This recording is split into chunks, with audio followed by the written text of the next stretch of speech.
Good morning. Welcome to the joint Metro North and Long Island Railroad Committee meeting. We'd like to begin with the public comment period. And so do we have this morning's speakers?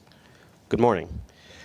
We have 9 speakers from the public this morning. As a reminder, we ask all our public speakers to adhere to MTA's rule of conduct and decorum, including speaking on topic. I would also like to remind our speakers that in the interest of time and fairness to all speakers, we limit everyone to 2 minutes. Please be aware there will be a warning beep when you have 30 seconds remaining to conclude your remarks. Our first speaker will be Christopher Greif, followed by Jesse Figueroa.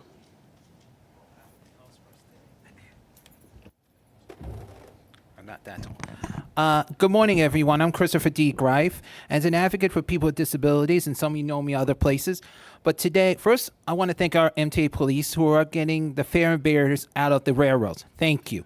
And helping people with disabilities during the hot weather times. Now, I want to be very clear today, and I will be saying this at the other committees. I'm not upset with you guys, but I'm very disappointed with our elected officials. How they forgot about accessibility. We need accessibilities on the railroads. We need them very much because seniors, people with disabilities, yes, and veterans who have disabilities have the right to get on the train, a bus, and any proper vehicle. But the only way to do that is funding. We need to move forward, not backwards. Why should we go backwards and being so disrespectful to people with disabilities? And let's not forget baby strollers.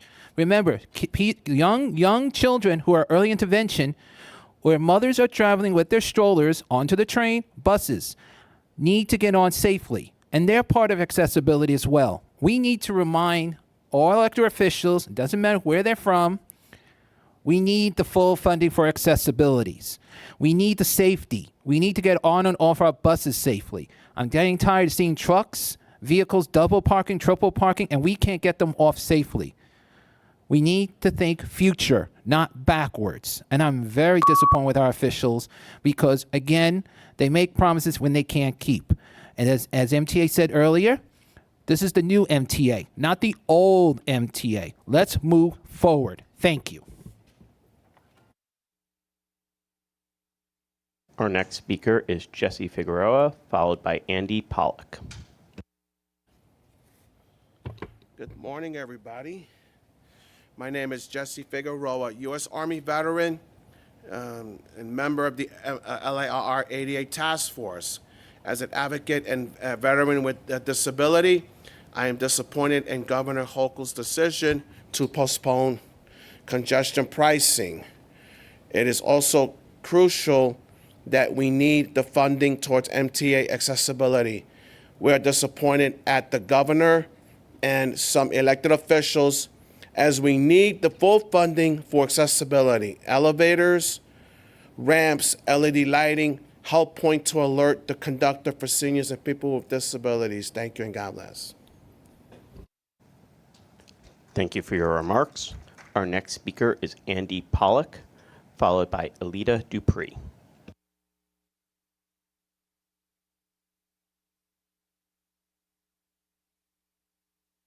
Good morning, Andy Pollock for the record, Passengers United. So let's talk about the situation at Hollis. So at Hollis, you guys are proposing to stop the project with no congestion pricing funding, which is legally on the grounds to a merit towards a Title VI lawsuit. So we need to think outside of the box here. Because if we don't think outside of the box for funding, which one idea is corporate sponsorship, then we're going to have no way to have an elevator at Hollis, which is an underserved community full of minorities. And at Forest Hills, the issue with Forest Hills is there's a lot of people with disabilities that need an elevator at that station. So again, think about what you're doing. Thank you very much. Thank you for your remarks. Our next speaker is Alida Dupree, followed by Charlton D'Souza. Thank you. Good morning to the chairs. Alida Dupree for the record. She and her with Team Volts are going to talk about railroad reports today. Maybe I'll turn my video on later. I'm in Oakland, home of Capital Corridor and BART. We're doing well. I'm seeing in the reports that both railroads are tracking at about 80% pre-COVID ridership across the board. And this is excellent work, and we want to continue this playbook as we bring more people onto the trains and find new populations that can use the trains. Because when I visit New York, I find new ways to use commuter rail, and not just to go places, but in commuting to and from hotels. So that's very helpful. And it looks like we're doing pretty well with electricity.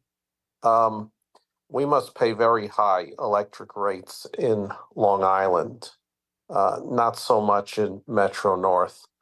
I think we as railroads should look at buying power in our own names and being able to set our rates in the wholesale market as very large users of electricity. And I mentioned this in more detail in Bridges and Tunnels, but thank you for the diversity reports and the clarifying language and moving away from stereotypical colors. So this is very, very helpful in being able to show that our railroads and the MTA across the board is indeed respectful of diversity.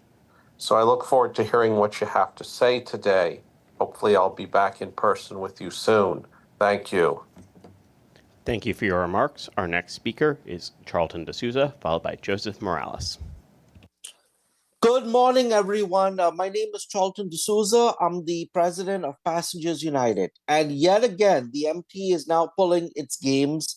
And this is obviously aimed directly at Passengers United and me. So you guys are now suspended the Hollis LIRR station project. After it was started, and after the contractor started putting up the fencing and everything and removed part of the platform, and we were told by the MTA that the Hollis and Forest Hill station did not include congestion pricing money. So I wonder why all of a sudden the MT is using those two stations and you guys are trying to hold all of us hostage because you want to work with the lobbyists to get your little congestion pricing money. And I'm going to tell you now, in 2008, Governor Patterson said the MT owed, right? You guys had a lot of money. You guys were the fifth largest debtor in the United States, fifth largest debtor. Let's think about that. And so why would we give an agency who cannot handle money more money, right? That's why we have checks and balances in place. Do I agree with everything Governor Kathy Hochul says? No. But in this case, I'm happy she suspended congestion pricing, but we all know that it's a game, right? Till after the elections, and it's going to come back. And I'm going to tell you something. Why is the MTA using all these organizations, these nonprofits, so-called nonprofits, that are just lobbyists and are getting paid by MTA contractors? Yeah, let's talk about the real truth that's going on at the MTA. That's why, for the people listening, I think the FBI, the federal attorney general, everyone needs to come in and audit the MTA. There's a lot of corruption and a lot of fraud going on, and it has to be exposed. And congestion pricing is not going to solve pollution. It's just moving pollution to other neighborhoods. Yeah, so go ahead. Hold off on the Hollis project, all right? But you guys are going to make yourselves look more stupider than it is. Thank you for your remarks. Our next speaker is Joseph Morales, followed by Murray Bowden.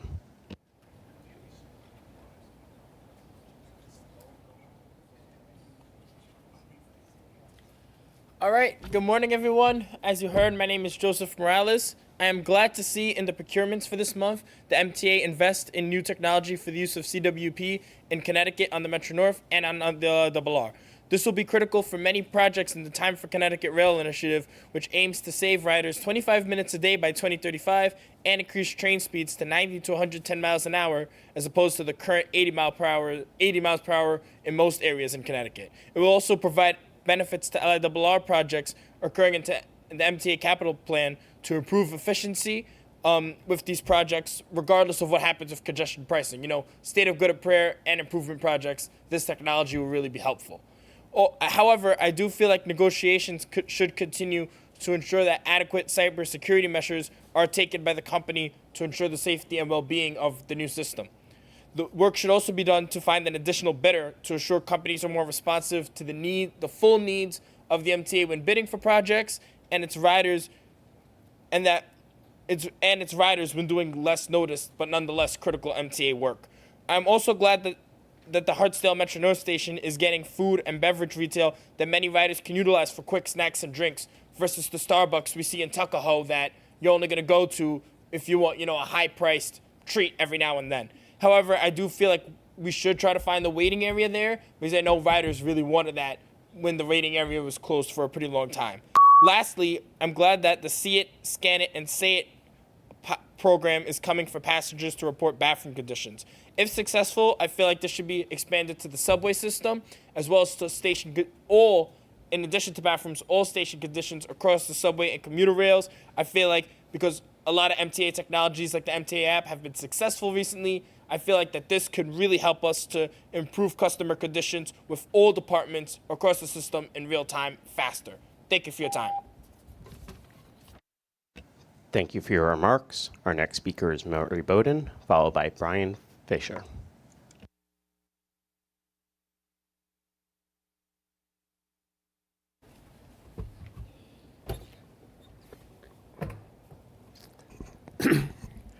Well, I have to admit, I failed. A couple of projects I took on, didn't get them done. You all know that all over the streets in New York City, there's a little box that says, "Don't block the box." Why isn't it on railroad crossings? Roaring Brook, sign says this, but the "Don't block the box" is obvious to everybody. 200 years ago, they blew the train whistle because there were no railroad stations, so they wanted people to get off the tracks. Today, a train going 60 miles an hour blows the whistle half a mile up the track. Nobody's going to get out of their way, so why do you do it? Because you always did.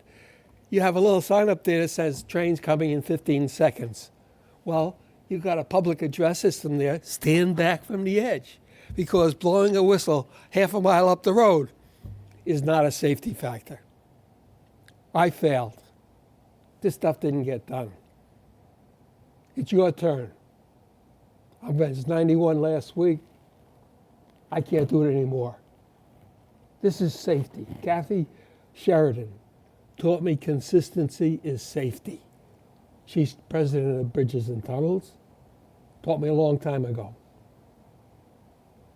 You cannot have 6 different railroad crossings in the end of Long Island, all blowing the whistle. Nobody knows which one's which.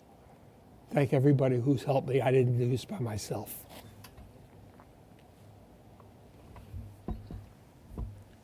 Thank you for your remarks. Our next speaker is Brian Fisher, followed by Iris Kelly. Good morning. I'm Brian Fritsch, Associate Director for the Permanent Citizens Advisory Committee to the MTA PCAC. While the suburban driving constituency has cheered Governor Hochul's recent pause of congestion pricing, it has been crystal clear to us at PCAC how little is understood about how stopping congestion pricing and its associated revenue will decimate the current and future Metro North and LIRR capital plans and seriously jeopardize federal funding for crucial projects, some of which are already in pre-construction work. It has been lost in the public discourse and media that 20% of congestion pricing revenue was slated to go to the railroads. This represents $1.5 billion per railroad, or a whopping 26% of the current LIRR capital plan, and 32% of Metro North's, both staggering blows that essentially wipe out planned capacity projects for both railroads. For the LIRR, this means delaying the purchase of the new M9 cars and extending the life of the already dilapidated M3s, no electrification of the Port Jefferson branch, fewer employee facility upgrades, among other delays and cancellations. For Metro North, this means delays in station upgrades, new rolling stock, halting resiliency upgrades to the Hudson Line, and no capacity expansion projects. For both railroads, it means delaying critical ADA enhancements and other upgrades for stations, fewer signal upgrades which will negatively impact train speeds, and a slower rollout of new ticketing machines. To the MTA board members representing the MTA suburban service territory, we urge you all, as committed stewards of the MTA and advocates for better transit, to use your platforms and speak up for commuter rail riders whose transit is threatened by Governor Hochul's ill-planned pause. There is too much at stake not to express your displeasure at this incredible missed opportunity to improve the railroads by investing in capacity and reliability improvements that would have paid dividends for decades to come. Thank you for your remarks. Our final speaker is Iris Kelly.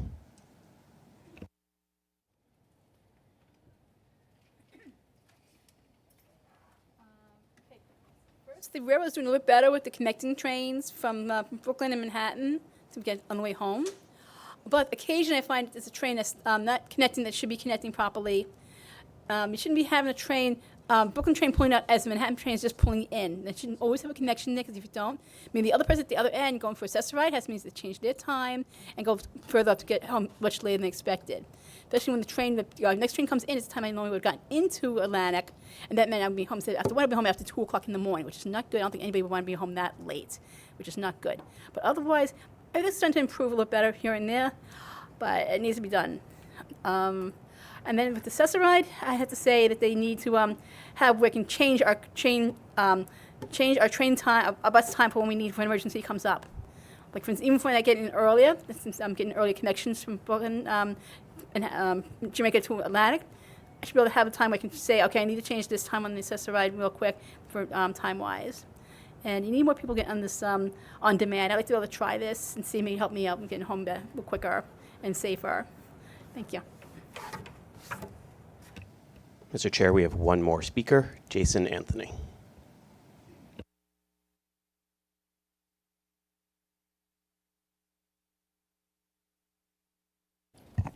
Good morning, Justin, Rob, and Chief. On the Monday after my 38th birthday, let's talk about fat. Oh, thank you, Neil, for that. Let's talk about fats. Because we heard a certain speaker that I'm not going to mention his name due to security reasons, but let's say that the Title VI claim that he did is not about accessibility. Accessibility is a thing that we should aim for, because the money that was supposedly obtained from congestion pricing is to get full accessibility. And we are going to get that no matter what. But 2 weeks from Wednesday, Governor Kathleen Hochul Courtney did a 180. And this is why me, as a journalist student, did a YouTube video about this.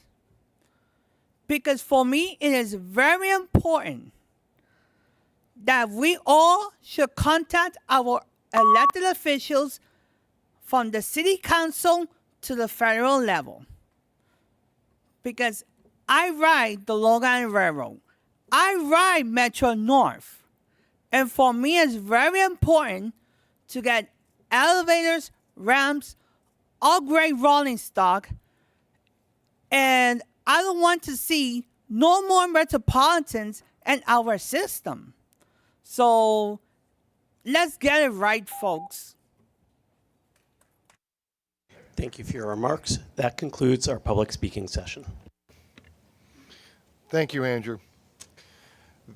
Thank the speakers that joined us today. The key performance metrics report is the next item on the agenda, and it's in your book for the board members. And moving on to the joint railroad administrative items, we will begin with the minutes of the May 20th, 2024 meeting. The minutes of the joint committee meetings have been distributed to all the members. Are there any corrections or omissions? If not, I move to approve the minutes. All in favor? Aye.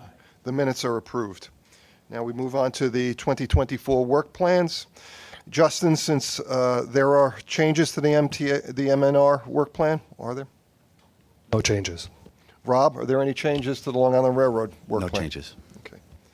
Right, the agency president's reports. We'll now hear from the president's report from both railroads. Justin, you'll go first, as the Metro-North Railroad is in the lead this meeting. All right, thank you, Mr. Chair. So first off, happy birthday to everybody, especially my daughter. So it's an important day. In Kathy's absence this month, I will be combining the president's report with the operations report. To start, Metro-North's service delivered rate for May was 99.9%, and service reliability continued to remain strong with May's on-time performance at 98.3%, and year-to-date OTP at 98.6%. As service remains strong, so does our ridership. We served nearly 5.9 million customers in May, an increase of 5.5% from April and 10.1% from May of last year. Our average weekday ridership rose 4.7%, and the average weekend ridership rose by 5.4%. We achieved a new post-pandemic ridership record last Tuesday with 242,116 customers. Tuesday, Wednesday, and Thursday continue to be our heaviest travel days, and we set a new Tuesday through Thursday average ridership total of 227,619. Father's Day, June 16th, has been our busiest Sunday since before the pandemic, with more than 109,000 riders. The Park Avenue Viaduct replacement project moved into high gear on the weekend of June 8th, when MTA C&D successfully replaced the first segment of the century-old structure that carries Metro-North's 4-track main line between the Harlem River and 97th Street. C&D and Metro-North have worked hand-in-hand for several months on the implementation and service planning for this project, and I'm delighted to see the project moving forward according to plan and without any impact to our customers. And this past weekend, another 3 spans were successfully replaced. Metro-North's commitment to safety is unwavering, so I'm especially proud that the American Public Transportation Association, better known as APTA, the leading public transit advocacy organization, awarded us 2 gold medals, one for safety and one for emergency management. We earned the Safety Award for our data optimization as part of the confidential close call reporting system known as C3RS. Thanks to this new innovative approach to utilizing the information provided by our employees, we are now able to more accurately pinpoint potential issues, allowing us to quickly respond and address any concerns. I am extremely proud of this award, as this work was done in partnership with our labor partners. And we won the Emergency Management Award for our Emergency Management Task Force, the interdepartmental group that convenes whenever we have an operational emergency. We now have a brief video to show regarding the EMTF and the APTA award.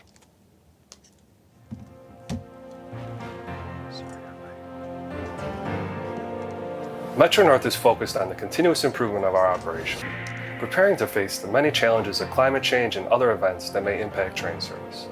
Our Emergency Management Task Force has taken on this challenge, bolstering our system resilience and setting a new standard for a safer, more reliable transit future. During an emergency, the great thing about this Emergency Management Task Force and the processes and systems that we put together is now the decision makers have a tool where information is readily available in one location.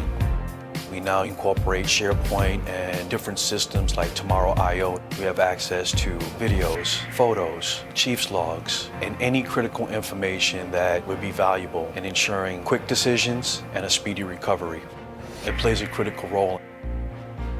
With the retaining wall over on the Hudson line, we were notified by the Operation Control Center. There was a great amount of debris that collapsed onto our right-of-way, and the EMTF was scrambled. All decision makers were placed in a room, and we started working together to strategize how to get the railroad moving again.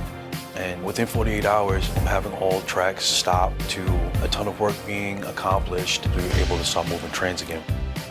It's a great feeling being part of the Emergency Management Task Force. I play a part to ensure that the people in New York and Connecticut get to work and get home on time and safely. I think that's the most important. Through the enhancements by the Cross-Departmental Emergency Management Task Force, we are not only addressing the challenges of today, but are proactively laying the groundwork for the resilient transit systems of the future. Thank you, APTA, for recognizing Metro-North as a leader in the transportation industry.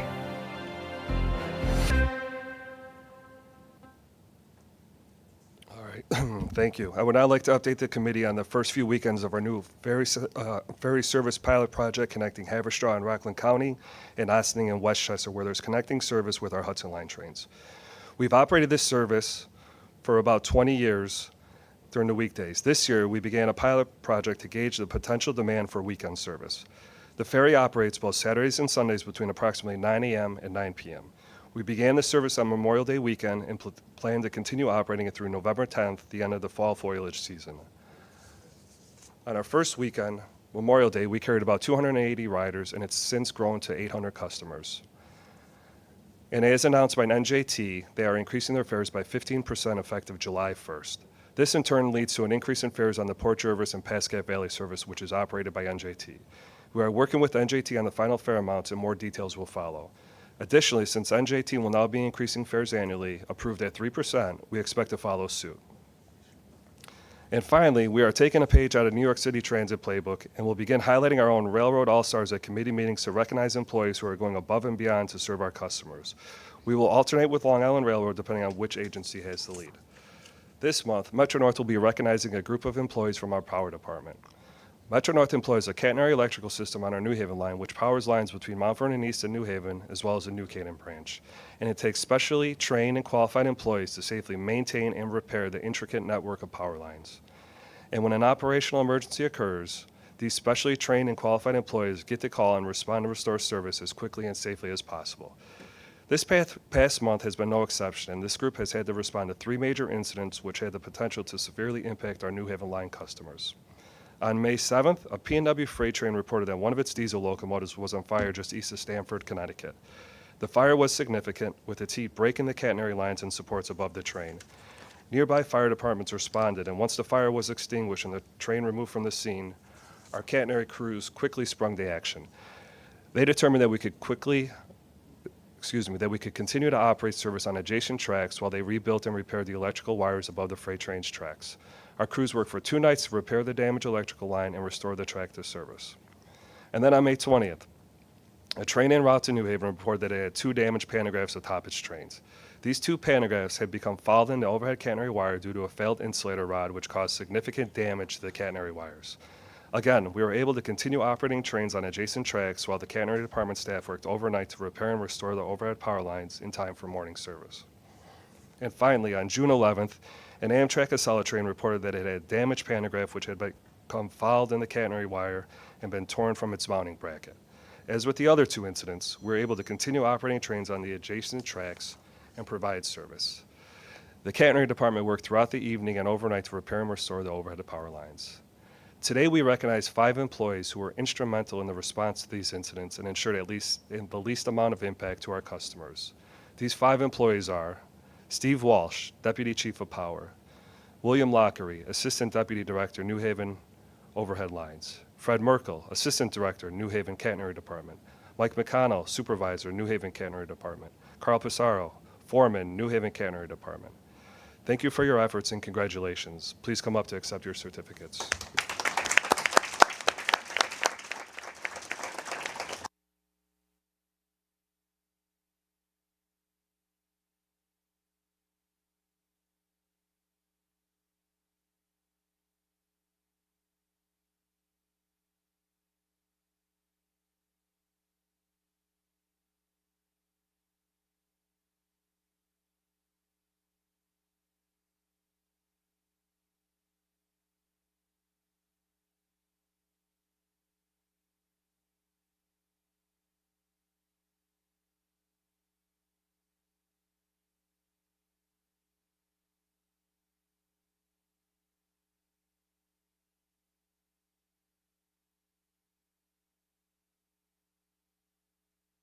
That concludes the President's remarks.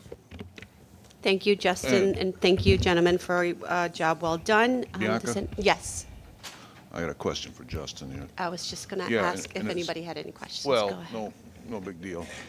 But I just got a question on the summonses, the arrest statistics, and the which you may or may not have a feel for, but the April and May numbers. You know, I don't really usually pay that much attention to these because I think it's a law of small numbers to some extent. But April and May are extreme deviations, especially in the other criminal summonses. And maybe you can answer it, like what was going on in April and May that, I mean, you would think those would be good months. I don't know why I would think that. I mean, I like spring. but what's the deal with that? We can talk if you want about when I get to my report about the Part 1 crimes. But as far as the arrests and summonses, our enforcement has been through the roof. We've increased train patrols. We've increased fare evasion details.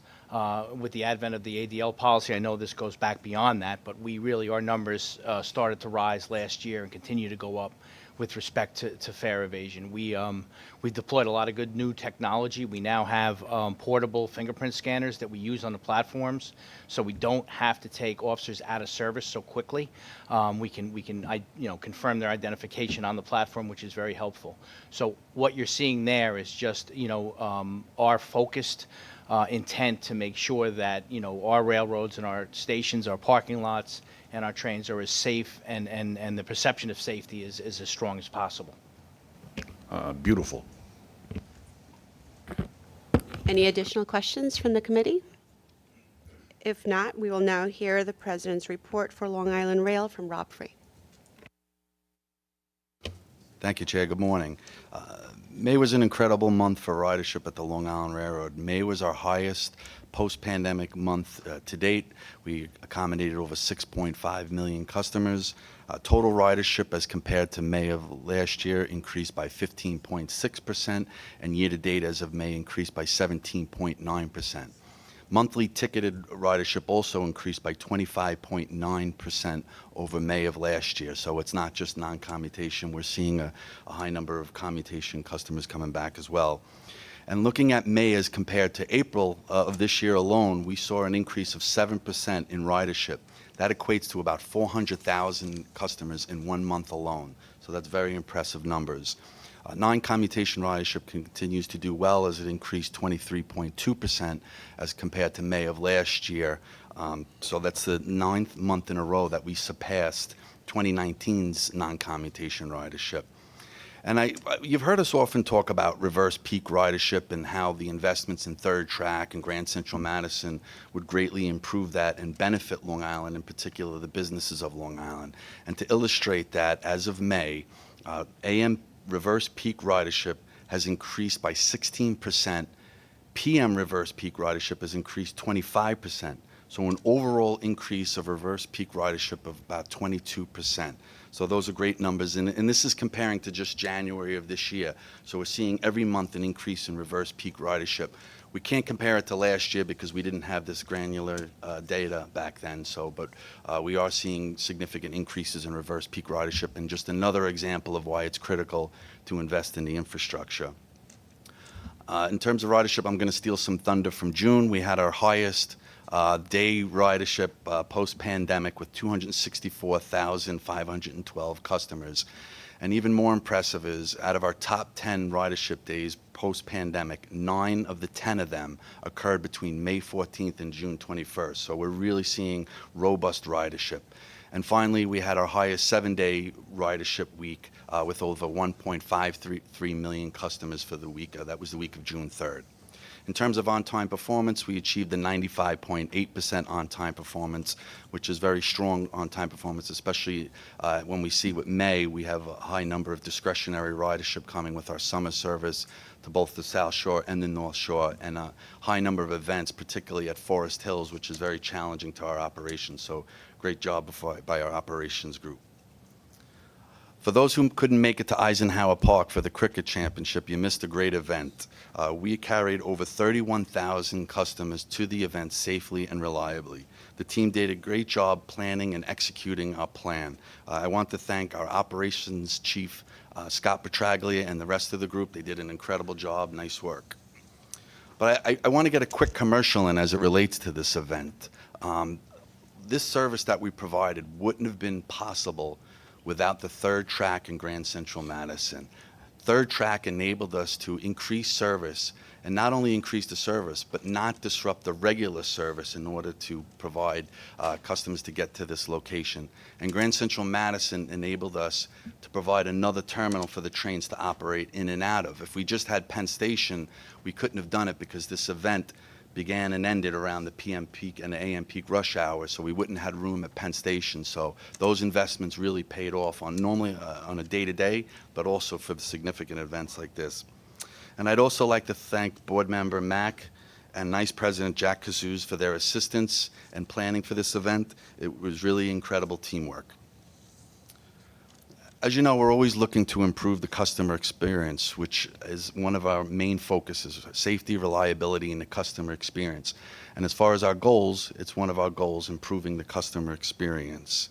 I won't use the North Star theme because I know that's already taken, but we are pleased to introduce a new method for our customers to report feedback on our station bathrooms. We want to know about problems real time. That's why our customers will now be able to report bathroom-related issues directly to our stations department for attention. Luckily, we have our stations department head with us here today, Teresa Dorsey, who will provide a presentation on this initiative shortly, and I know she's just chomping at the bit to do so. On June 10th, we debuted another station becoming ADA accessible with a new elevator and related improvements. This time at Amityville Station, the second of 4 stations to become ADA accessible on the Babylon branch this year alone. Lindenhurst and Massapequa Park are next. I'd like to thank our partners at MTA Construction and Development, which we're honored to have Jamie join us today. So thank you, Jamie and Anthony. Great job by the team. And to the ADA advocates who join us in the goal of making all 126 of our stations accessible and for championing the cause of public transportation for all. On Friday, June 14th, the Long Island Railroad delivered a decommissioned M3 rail car to the Nassau County Police Department to be utilized for training at their facility at Nassau Community College campus.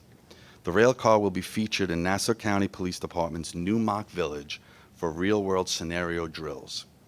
The village includes a train station that features the rail car, tracks, and a platform where the first responders and other law enforcement agencies can conduct joint exercises in a variety of simulated scenarios.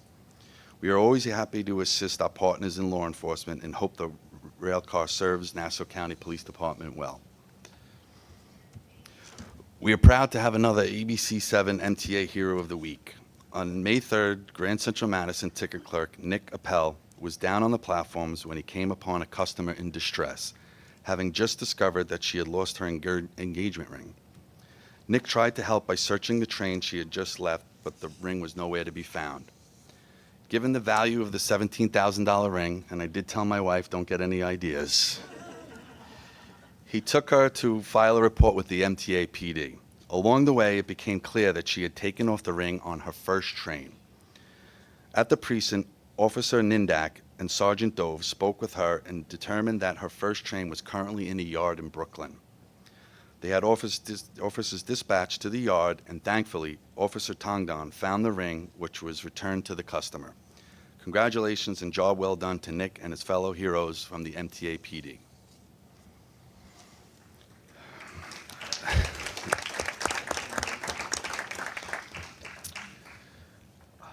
On that high note, to a more somber note, this past month, we lost one of the giant figures of the Long Island Railroad's recent past.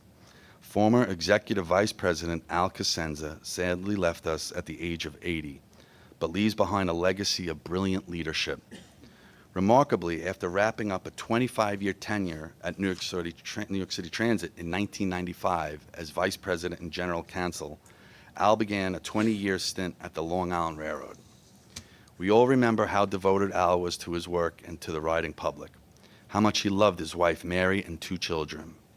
His trademark office podium, and I chuckle at that, I used to tease him about that a lot, and most definitely a good game of tennis. He was a phenomenal tennis player. Al was a mentor and friend, and we owe him a huge debt of gratitude for guiding the railroad through many challenges and for developing the next generation of leaders, including myself. Our prayers go out to the Cosenza family, and I'd now like to take a moment of silence in Al's memory.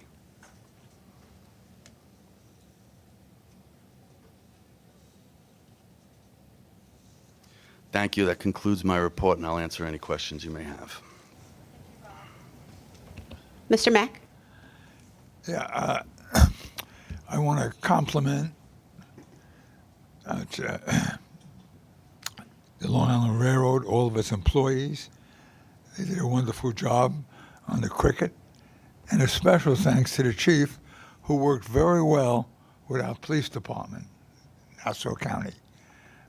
We had no incidents, and I think that just tells you how law enforcement is so important.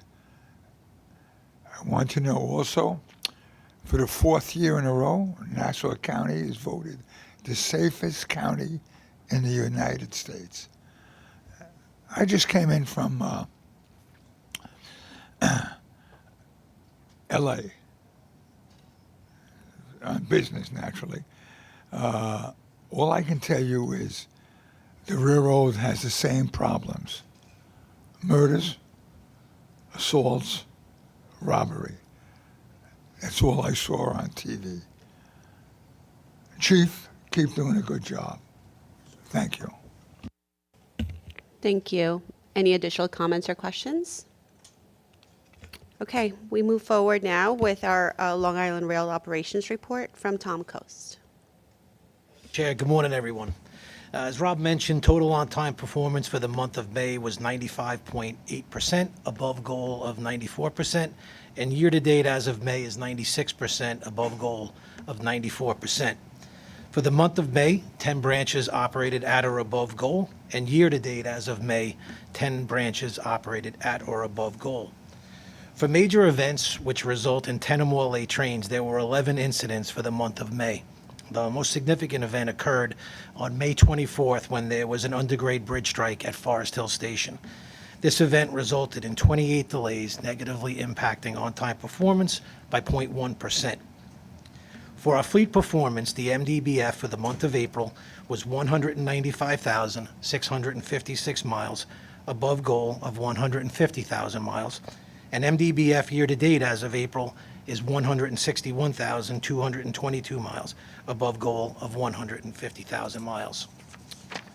For service delivery, we completed 99.8% of our trips for the month of May, and we've completed 99.6% of our trips year-to-date.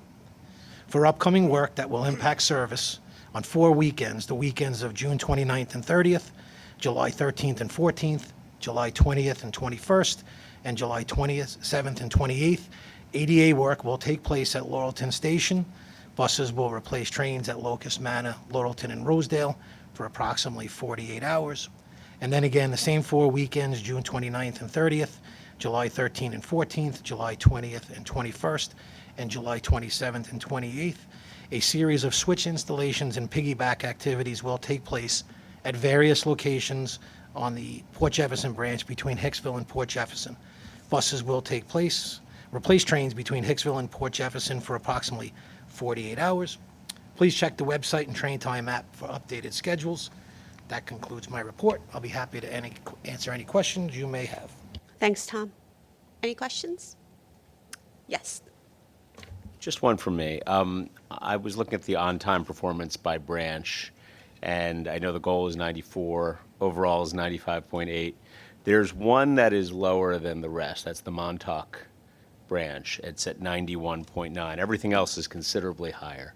Can you just say a little bit about what the difference is with that branch from the rest? Yes, so the Montauk branch, the trains are traveling a longer distance, and it's also very much impacted by our summer travel and weekend travel. There's a lot of people that travel by with suitcases and different things as they go out to the Hamptons, so a lot of different things impact that service. It's also, once you get to Patchogue, it's a single track operation, which goes a considerable distance out to Montauk, so there's only 2 locations in between Spionk and Montauk that trains can tuck in and get out of the way for additional trains to pass in the other direction. So if there's one late train, it kind of impacts the other trains basically in the schedule. Is this a historical, I don't have all of the going back years, is Montauk always behind the rest on that basis? It does very much impact the same time frames. During the winter, when there's less travel and there's less trains running, generally speaking, the on-time performance is a little higher. Once we get into the summer and we add the service, and then you add the summer travel, the trains are longer. There's 4-car platforms at some locations, so they have to make double stops with all the additional travelers. So it's pretty normal. Okay, thank you. Great. Thank you, Tom. Safety reports are next on the agenda, and we will start with Shelley Prettyman, Vice President of System Safety, to provide Metro North's. Good morning. Metro North Safety Report can be found on page 16 of the Performance Metrics book. So I'm happy to report that Metro North's customer and employee injury rates continue to show improvement over the prior reporting period. So the current 12-month reporting period ends April 2024, and it's compared to the prior 12 months ending April 2023. The reportable customer injury rate decreased from 2.08 to 1.91 per 1 million customers, and the reportable employee lost time injury rate decreased from 2.20 to 1.81 per 200,000 working hours. So this month, I'd like to highlight some of the work of the Office of System Safety's Environmental Compliance Team. The team regularly conducts environmental field inspections and audits in support of Metro North's compliance programs and initiatives, and to date, they've conducted 156 across the Metro North territory.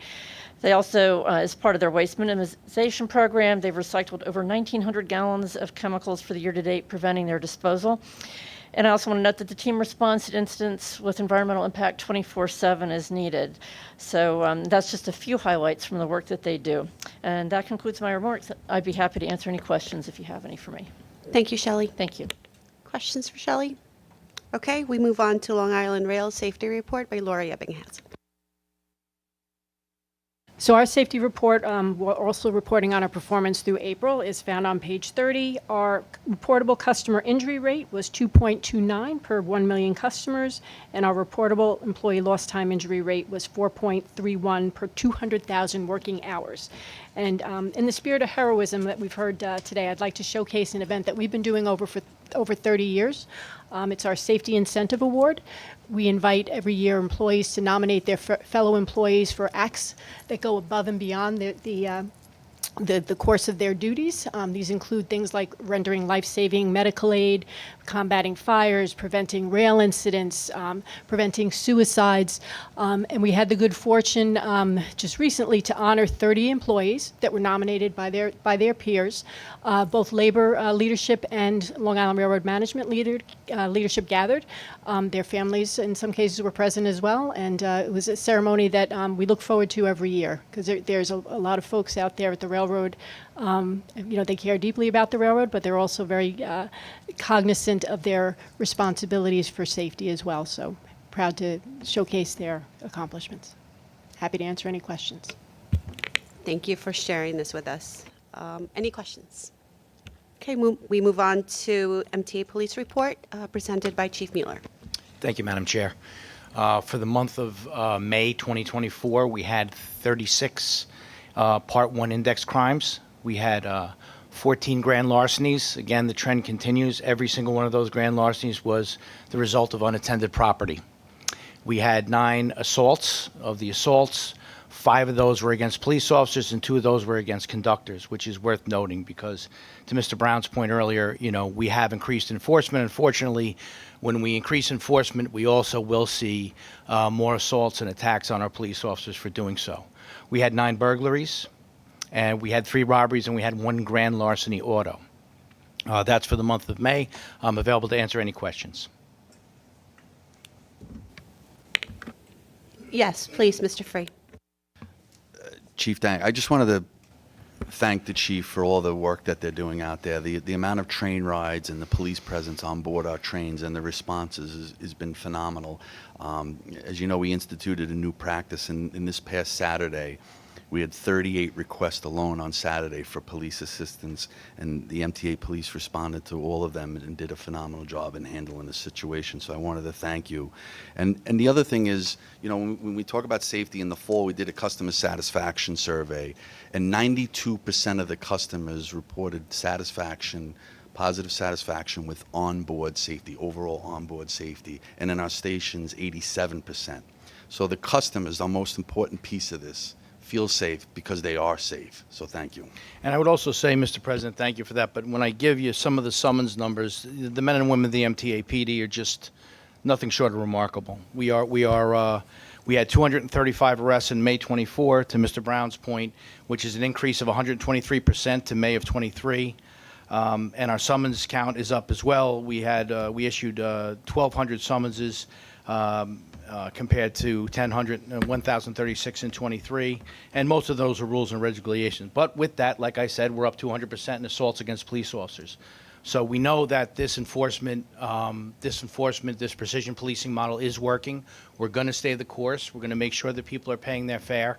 And we really appreciate the help of the Long Island Railroad and the Metro North Railroad for helping us make this happen. Thank you, Chief. I'll yield my time to my co-chair. Thank you. Chief, I just also want to echo what's been said. We really appreciate your department's effort. I see the visibility on the trains as I travel.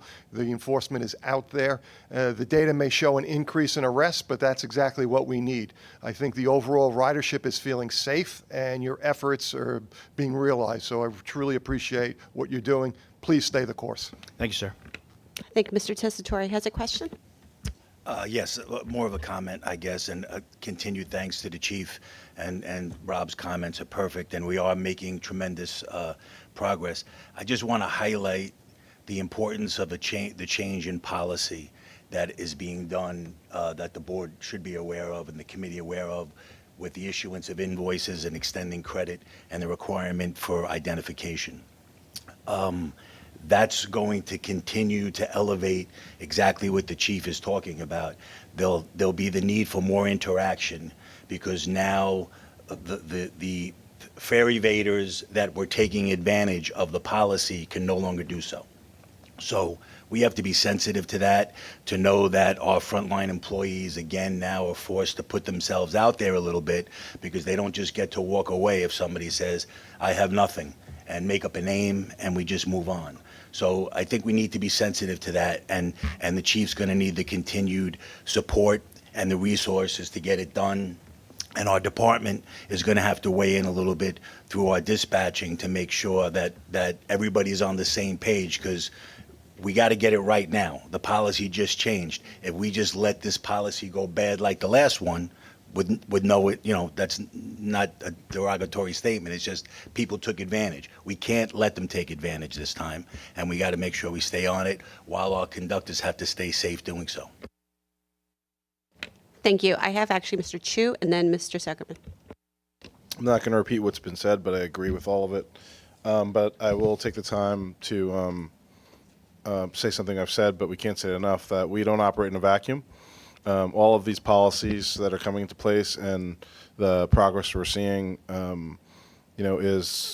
represents the MTA and all its collective components doing what it can to not only make the train safer, but also combat fare evasion. We can't do it alone. I will keep harping. I remind anyone who's listening that we still need the support to get as far as we can get with this from the entire, criminal justice vertical. That includes, prosecutions, time movement to the system, exercising laws that already are on the books for transit bans. We do not want I think we're all in agreement that if anyone has to confront physically, someone on the railroad, it should be a law enforcement professional, not a civilian personnel. But we don't want your folks to have to confront the same people over and over and over again if they don't belong on the trains.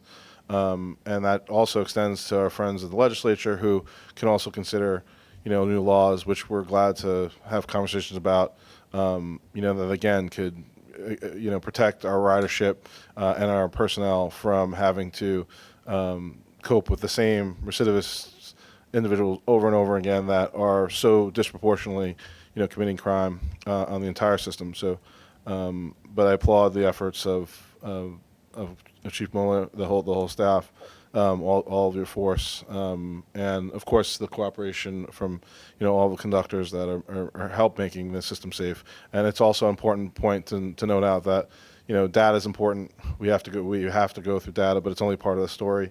And to Rob's point, I think riders feel safe. They see it. I see it. I'm a regular rider, so good job.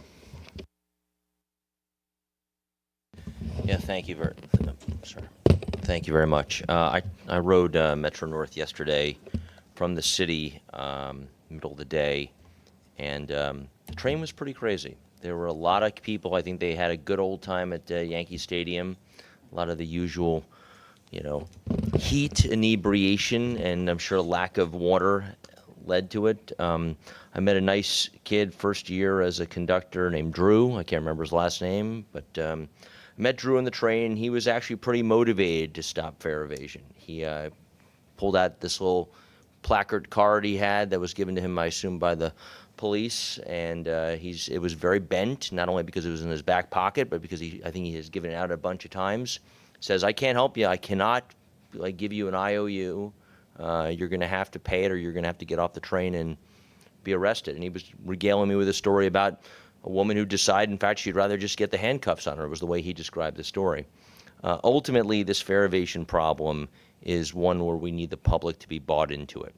Yes, I think having some form of deterrence that legal and our on-board team supports, but ultimately the public has to buy into the fact that this is everyone's problem. I have walked on the subway many times, twice in the last 4 days, and seen kids just walk underneath. And oddly enough, kids with their parents encouraging them to walk underneath the turnstile. We have a growing, common, pervasive, and accepted form of disobedience. And so we need enforcement, but we also need the public to understand they are robbing themselves of a need we all have. If you look at the numbers, those who will look forward to the Finance Committee meeting in a few hours, you'll see the numbers. And when you see high single-digit numbers of changes in fare box, that's not good for an organization this big. We should actually have almost no change against the actuals. So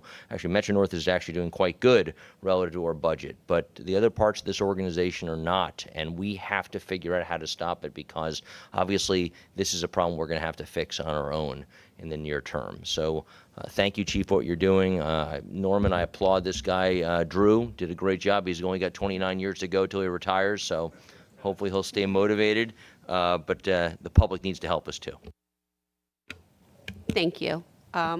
Yes. Yeah, Chief Mueller, I just want to thank you, not just for providing the statistics, but for explaining the statistics. Unfortunately, out on Long Island, we have a newspaper that likes to sensationalize everything. And I think it was last Sunday that they had the big crime on the Long Island Railroad and how terrible it was. But when you explain the statistics, most of the grand larcenies were the riders' fault. They just left packages or things unattended. The assaults are against police officers and conductors. So the riders are safe, But you bringing it out at these meetings that we understand why these statistics are saying what they're saying gives a lot more peace of mind to the ridership, because they know they are safe on the trains. And I appreciate the explanations. Thank you, sir. Thank you, Jerry. Mr. Mack, and then Mr. Brown. I listened to everything that everyone said. Again, I'll repeat, there's no deterrent like a uniform. And Chief, you got to keep hiring. That's right.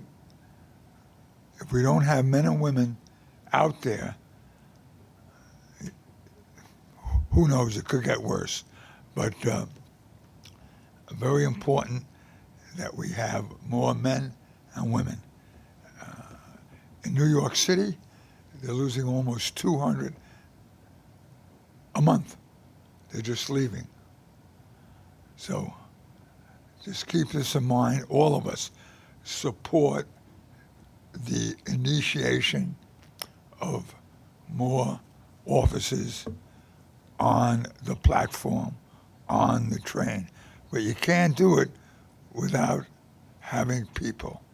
So, very important. Yeah, one other thing, Chief. When you have these fingerprint readers initiated, have you kicked up any open warrants? I'm certain you have. I'm the master of asking questions I think I know the answer to, but there must be some dramatic broken windows cases there. There are quite a bit, Mr. Brown, and we're seeing more and more of them. What we like about the portability of these fingerprint scanners is that in the past we'd have to take the person into custody and bring them back to the base and then process them there and fingerprint them there. If we're issuing a summons, we're just looking to see, who are you who you say you are, and are you wanted on a warrant? And if you are, we'll make sure that that warrant gets executed. Even so much so in the MTA PD now, we don't let the wanting agency, so for example, if the NYPD, they're wanted for the NYPD, there are times, because the NYPD is particularly busy, or could be any other police agency, when they, if they're not available to come pick the person up, the MTA is more than happy to transport the person to the extraditing agency. And we think that also is a very powerful deterrent. And just one other thing with respect to the conductors I wanted to say. We're also seeing, because we checked this data, that the calls for service and the requests by conductors have really gone up, especially on the Long Island Railroad. That makes us feel good in the MTA PD, because we know that now we're creating some real trust with our conductors and the other members of our MTA family, that they feel as though when the MTA PD shows up, we're going to take the person off the train so we don't inconvenience all of the paying riders, and we're going to appropriately and deal with the fare dispute on the platform so we don't disrupt service. Do you have another comment, Mr. Brown? Yeah. Do some of these guys, do they find the money for the fare deep in their pockets after you show them the fingerprint reader? We stopped doing that. We saw that in the beginning when we looked at the process, where it was just, it was policy the way it used to be. A lot of times the officers would show up to the train, and the conductor would ask, this person hasn't paid, then the officers, in an effort to de-escalate, I'm not criticizing, but would say, do you have the money to pay? Come on, let's pay. When we looked at this process, we thought it was not safe for the conductor to leave that fare disputee on the train for the rest of the ride. And we didn't think it was right that just because what we do then is, if we do that, we're conditioning these people to say, well, I'll hold off, and if the conductor calls the police, then I'll pay. So the fact that we're being very specific and very clear that there's a fare dispute, you get off of the train moves on with the paying customers, we will adjudicate appropriately on the platform. Could be an arrest, could be a warning, could be a summons, could be a warrant execution. But it's going to happen on the platform, and we're not going to create a dangerous situation for the conductors that have to remain on the train for the remainder of the trip. Yeah, bravo. One more?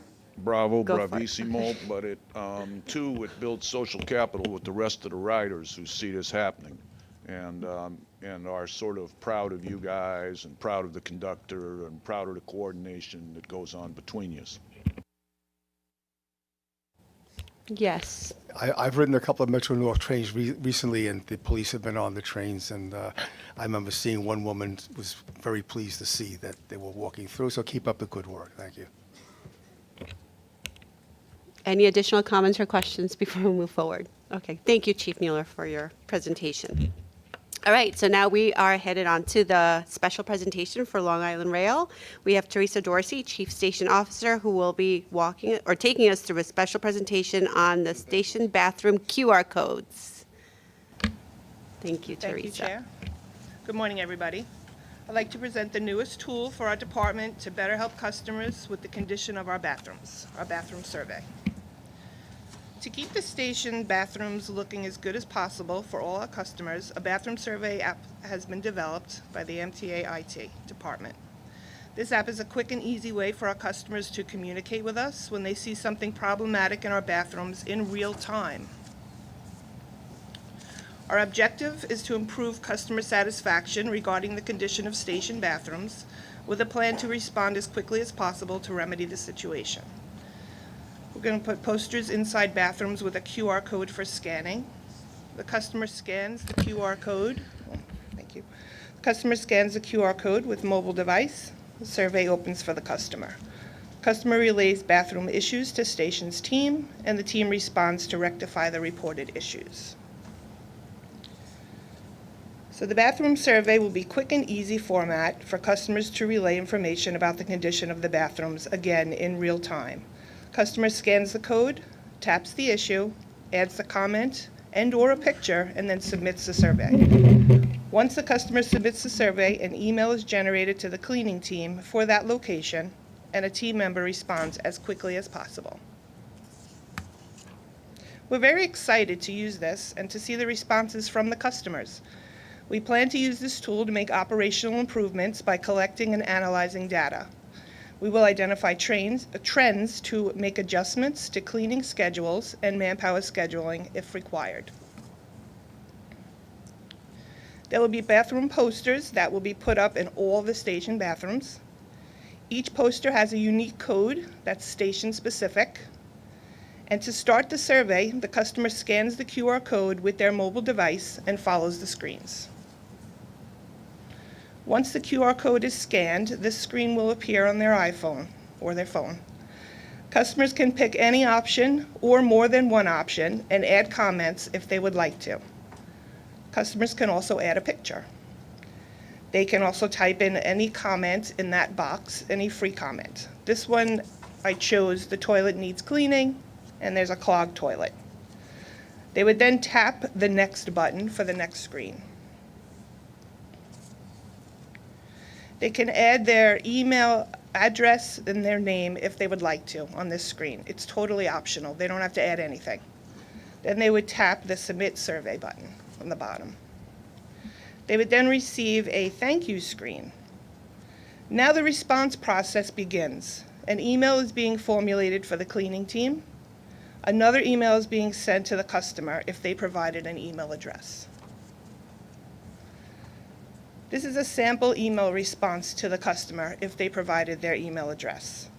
It gives the subject line of the station that they were at, what the choice that they chose with the problem at the station, toilet needs cleaning, and a clogged toilet if they added any comments. We thank them for submitting their feedback. Each survey submitted will have a reference number for us to track it. Then we have the sample of the email that will go to the station's cleaning team. This also has the same information, the station name, the problem that the customer chose, and any comments that they wrote. This will also have the picture attached to it. The only difference on this email is that there will be a link on the bottom that the foreman can click on once the bathroom has been cleaned. This will totally close the loop for us. That's it. If anyone has any questions. Thank you, Ms. Dorsey. I have a quick question. Will the poster and/or survey be available in different languages? The survey itself has an option at the bottom that you can choose what language you'd like to use. But the poster will not be in a different It will language? not. No. Yes, Mr. Brigham. More of a comment than a question. I'm just hoping that if this proves to be successful, that perhaps you could work with the operations department for the onboard trains, the bathrooms, if we could have something like this done. Again, I guess you're the pilot, so we could see how it works, with the station bathrooms. But as commuter council president, the complaints that I've been getting have been onboard bathrooms where the problem seems to lie. So maybe this is something we could expand further on down the line. Rob, It's in the works. We We hope appreciate to it. start putting them in shortly to do the same thing, to respond. We actually have employees doing in-service surveys themselves, the employees getting on and off and looking in the bathrooms. And part of this was me constantly checking bathrooms. And unfortunately, we do get low ratings in our bathrooms, particularly on board. So the team knows I regularly check the bathrooms and provide my own survey and get back to them. But I think this is going to be a great initiative and really provide dividends to us. So it is coming on the rolling stock, Jerry. Greatly appreciate it. Thanks, Rob. Yes, Randy. Great job, Teresa. This is all an in-house app. Everything's internal. Yes, it is. Great initiative. Once your pilot is over, maybe Metro North can take advantage of it as well. Thank you. So we'll be starting the pilot end of July, early August for both stations and onboard equipment. Thank you. Any other questions? All right. Thank you, Ms. Dorsey. I appreciate the presentation. Moving on to agency information items. Justin, do we have any items? Both items are in the book, diversity and the Hartsdale Station lease agreement. How about for Long Island Rail, Rob? Same thing, Tommy touched on the track work. Anything else is in the book and the diversity report as well. Great. Finance reports are also in the book. Correct. Thank you. And procurements. Omar, please take us through the Metro North Rail procurement. Thank you, Madam Chair. Good morning, everyone. Both Metro North Railroad and the Long Island Railroad collectively presents to the board 2 procurement actions this month. First, Metro North requests board approval of a contract to LIRR Maintenance of Way for continuous work platform services. This contract will consist of a 3-year base with 2 one-year options and will provide self-propelled mobile platform operated by LIRR personnel consisting of 8 gondola cars capable of quickly and effectively performing a variety of wayside track maintenance activities such as heavy digging, rail and tie pickup, tie distribution, and the placement of riprap. It is also equipped with an onboard excavator and has a total storage capacity of 350 tons. The CWP will be primarily used to perform work in Metro North's operating territory in the state of Connecticut, while the MNR-owned CWP will continue to be used to perform work in New York.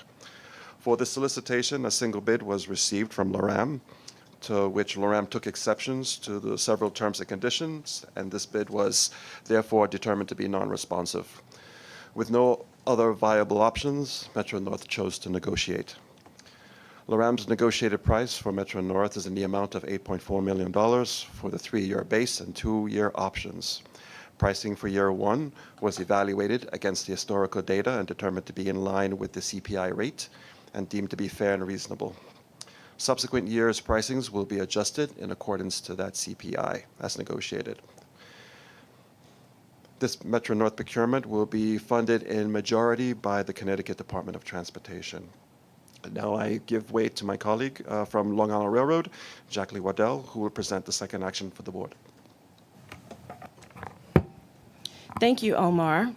The Long Island Railroad procurement package also includes 1 action this month, the request for approval of a joint agency contract also to LIRR Maintenance of Way for rail vacuum services on behalf of the Long Island Railroad and Metro North Railroad.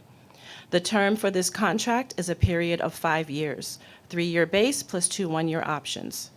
The work under this contract will cover rail vacuum services using self-propelled specialty excavating and material handling equipment operated by LIRR personnel that systematically removes ballast, mud, debris, and other materials that may pose safety issues from locations in electrified territory along the railway without interfering with electric operations. A single bid was submitted by LIRR. Other firms, including Harsco Rail and Plaza American Corp., indicated that they did not have the manpower and rail-bound equipment capable of meeting all technical requirements. LIRR took exception to several terms and conditions, and its bid was therefore determined to be non-responsive. With no other viable options, the Long Island Railroad chose to negotiate.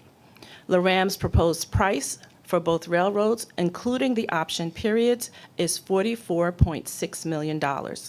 Pricing for year 1 was evaluated against historical data and determined to be in line with the Consumer Price Index rate and deemed to be fair and reasonable.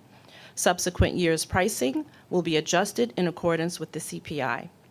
The final amount for this award for both railroads is approximately $44.6 million for the full 5-year term, including the option years. On behalf of the Long Island Railroad and Metro North Railroad, we submit these 2 procurements for board approval.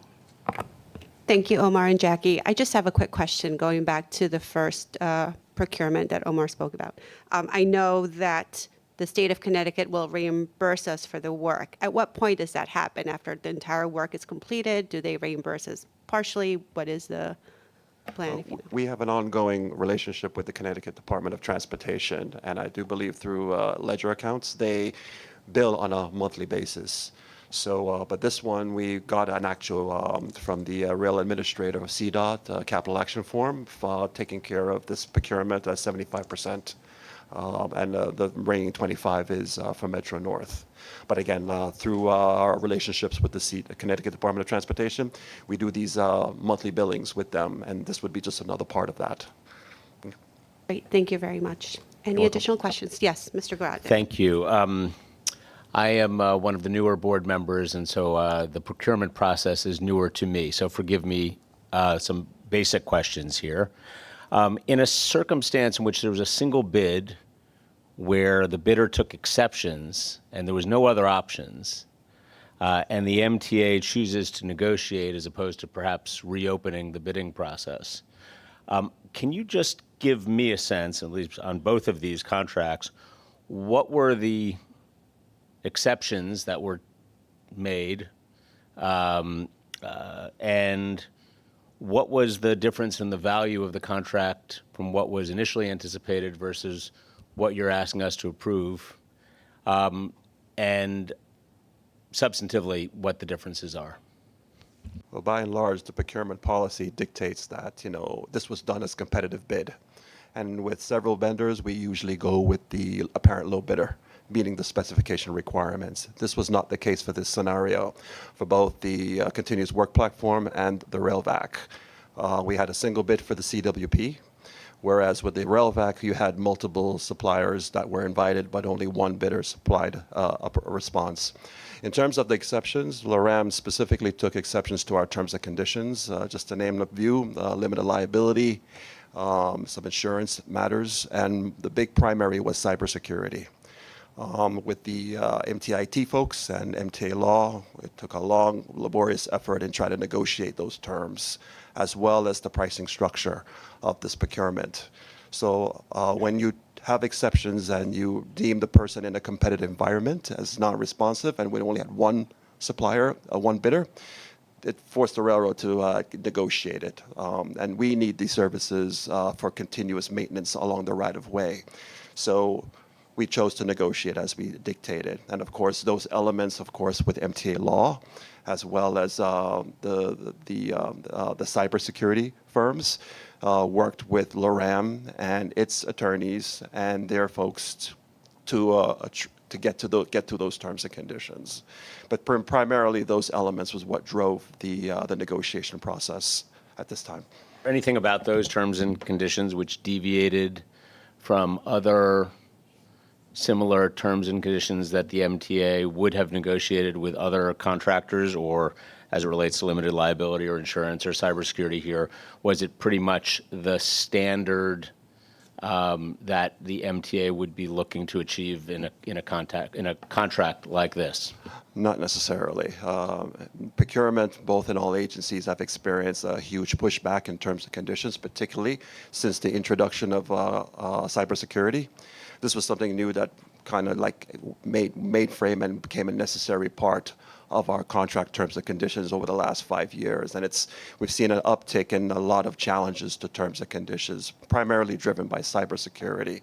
So again, we have a separate group that specifically works with MTA law to try to negotiate those elements. Some of these aspects are quite significant because based on our requirements for cyber, it does have somewhat of a commercial impact to them, some of these requirements. So yes, it's now become more commonplace to negotiate these terms, unlike what we used to do, 5-10 years ago.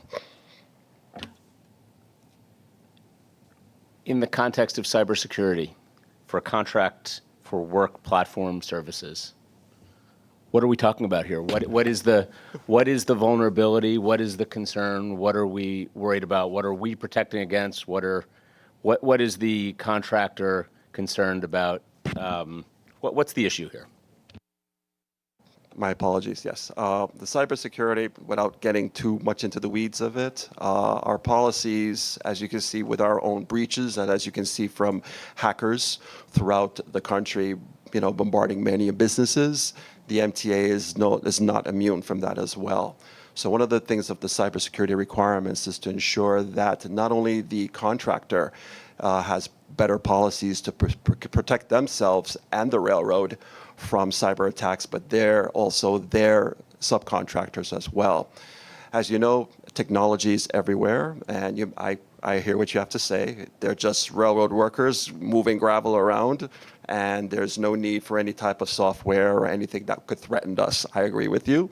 But in terms of our communications with our companies like LIRR, even from emails and internet, things of that nature, there are elements of cyber influences that could create some of these breaches when it comes to transferring MTA data in that regard. So as simplistic as that, cybersecurity is a necessary evil. And yes, we even have cybersecurity for people who make track material.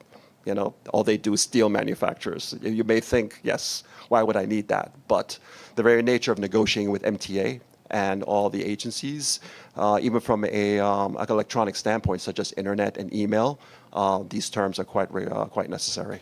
Okay, I understand.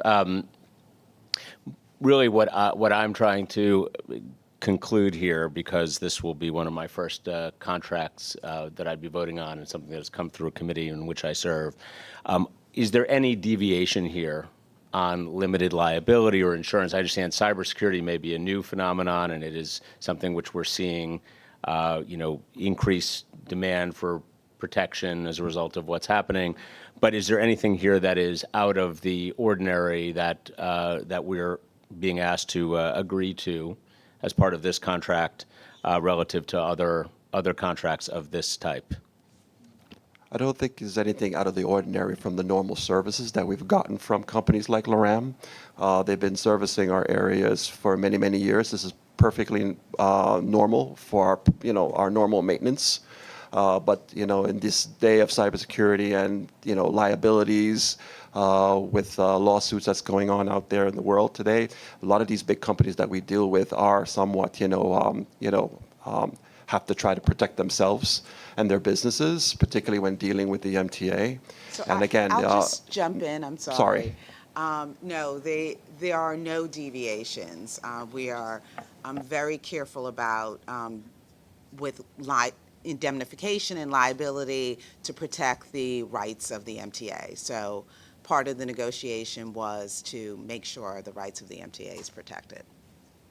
Okay, good. I guess the reason why I was asking it in the way that I was is it sounded like the exceptions that were made by the prospective contractor, and it related to these issues. Is that correct? Yeah, typically contractors make exceptions to the standard terms and conditions that are attached to our RFP and our proposals because they want to negotiate. And when they issue these exceptions, we go through it and we negotiate those exceptions. But ultimately, what we're trying to do is make sure our rights are protected and that we get the best price. And I believe that we have done that here. And so that is what is being before, that's what's before the committee. Great. And my last question here is, were the same issues present in both of these contracts? Are we dealing with the same exceptions in both? Yeah. Yes, specifically for cybersecurity, I know that is the same.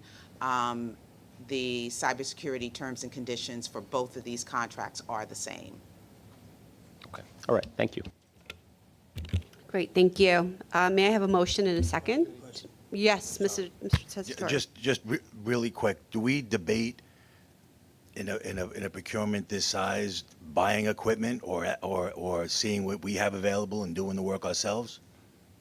Well, funny you mentioned that. The CWP, Metro North, does own its own CWP platform. Unfortunately, that one unit is not enough to cover our territory. So hence, we do still need the services of LIRR. And since this thing would be mostly funded by Connecticut, that piece of equipment will be dedicated to servicing the territory that Metro North operates, specifically in the state of Connecticut. I would always encourage, like, when we get boxed in a corner like this, that we should think about doing things ourselves or leasing equipment or buying equipment, because we know that we're going to need that all the time. That never goes away. Correct. Any final questions or comments? Okay. May I have a motion and a second to accept these procurements? Second. Mr. Chu, all in favor? Motion passes. Thank you very much, Omar and Jackie, for responding to those questions. And now we adjourn. So may I have a motion and a second to adjourn? Perfect. Thank you very much. Thanks, everybody.